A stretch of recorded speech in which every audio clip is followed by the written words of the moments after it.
Okay, so Ken McArthur is a best-selling author. He's a filmmaker. He's a marketer. He wrote the book called, 2 books called Impact, which are really, really good. He's making an impact film right now, and he's gotten, it was like 3 different sites, the top 200 on the entire internet. He's in Dan Giordano's book. What? He's one of the interviews in Dan Giordano's book. He is one of the interviews in Dan Giordano's book. He's been around 30-some, forever. So this is his, the event I spoke at was his impact event, how to have a bigger impact. So these are some highlights I got. This isn't necessarily specific marketing tips, but they are things that were meaningful to me that I thought were really good that you can use. So Ken says you make an impact whether you like it or not. You make an impact just by being alive. So if you're going to make an impact anyway, you might as well think about how you're impacting people and how you can have a bigger impact, how you can have a better impact. And I was listening to at Tony Robbins on the way here, stuck in traffic, and he was telling a story about he encountered somebody on the street who didn't know who he, outside one of his events late at night, and they didn't know who he was. They were a homeless person, they didn't know who he was, and they asked him, I think it was like for $5, and he said, "Are you sure that's what you want?" "Yes." "You really want $5? "Yes." "You only want $5? "Yes." And he pulled out a wad of hundreds, flipped through to get to a 5, and he said, "Okay, here you go. Life gives you what you ask for. Here's your $5. And then ended up having somebody from his crew like follow the person around for like, and doing a story about what happened later. And how him telling that to that person ended up changing their entire life, and they're no longer homeless and all of it, because they realized, oh my God, it's true. What you get, you ask for. You get what you ask for. So you make an impact whether you like it or not. So make one on purpose. If you write the songs, they can't tell if you're making a mistake. So he's also a songwriter. So I actually used this with Ella the other day because she was playing something, and what musical instrument was it? And she stopped and said, "Oops, hang on, wait," and started over. And I said, "Honey, I don't even know what song you're playing. If you had kept going, I wouldn't have known you screwed up." The impact you have is much bigger than you imagine just by living. When you choose to do something, you're choosing not to do something else. So you chose to be here, which means you're not somewhere else for a couple hours. I choose to coach soccer, which means I'm not doing whatever. So what you choose to say yes to is just as important as what you, or say it's even more important what you're saying no to. Regret management. What will you regret doing or not doing 60 years from now? Or less, depending on your life expectancy.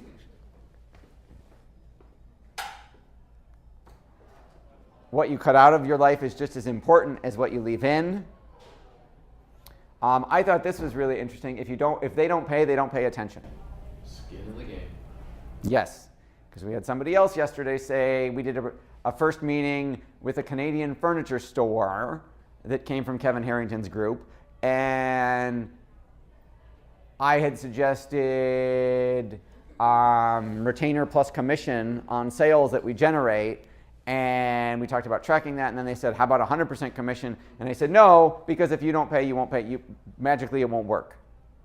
We've tried 3 clients, 100% commission. We got burned every single time. We learned if they don't have the pain of writing a significant check, magically they don't take it as seriously, no matter how much they promise to. So if they don't pay attention. What do you want to do when you get up in the morning? It's funny, so Max found this show on YouTube / True TV called Adam Ruins Everything. And it's this guy, Adam, who walks around each episode and he ruins something. So he did an episode on weddings and did a whole episode on all the reasons not to get married and not to have a big wedding. We watched, and so he brought this up to Rebecca last night when we were about to watch Harry Potter, and so she said, let me check this out. So we pull it up on the TV and we watch Adam Ruins Summer Vacation. So he talked about why summer vacation was bad and why do you think kids have off of school in the summer? I just want to see something. history behind it. We're like one of the only countries that actually have that much of a gap. That's not what I was looking for. That's I would think. if you had to guess why we originally started summer vacation. My guess would be On the farm.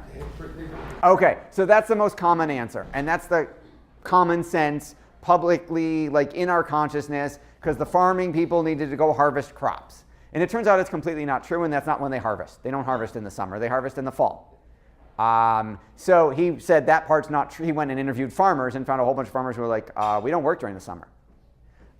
So that one's not true. So they traced it back further and found out the original reason for summer vacation was because there was no air conditioning in schools a long time ago. It was too hot, and the more affluent people said it was too hot. We're taking our kids to the Hamptons or the country where it's cooler for the summer. We're pulling them out of school. So the school said, why don't we just close?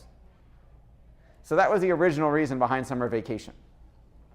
And then he talked about why summer vacation was bad because he interviewed some people who, so for example, if you have kids who are in inner cities where it's dangerous, who can't go outside and play during the summer because they might get shot, they sit in front of the TV all summer because they can't go anywhere. So they interviewed directors of these summer programs that are trying to give the kids a safe place to go because they can't go to school.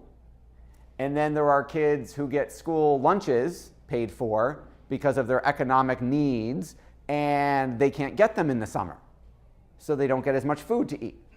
So he was trying to ruin summer vacation by talking about all these reasons why it's bad.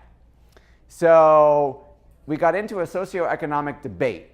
Well, Rebecca got into one, saying that she loves summer vacation. She looks forward to it every year. She gets to be home with her kids, and she's blah, blah, blah, blah, blah, blah, blah, blah, blah. And then she starts, regardless of your political affiliation aside, going, I bet you he's a liberal based on everything, how he's ruining everything. And she Googled it, found out she was right. Then we got into a discussion with Max of what is the difference in conservative versus liberal versus Democrat, Republican, libertarian, all of that stuff. So I was impressed with her political rant. And then she said, why should I feel bad that she said, when you grow up, you want to be the employer, not an employee. You want to be a part of an entrepreneurial-driven company. Because she said, you don't want to be the person with their hand out, like on welfare, relying on the government. You want to be the person who creates the jobs, or has a good one. And I said, the best way to help poor people is not be one of them. And she said, your father got up before all of us this morning, because we sleep in, because it's summer, and went to work and came home at 7, because he had to work late. And that's who you want to be. And she said, and he does it because he provides for us, but because he loves going to work. He loves what he does. There are millions of people, it's like 80% of people hate their jobs.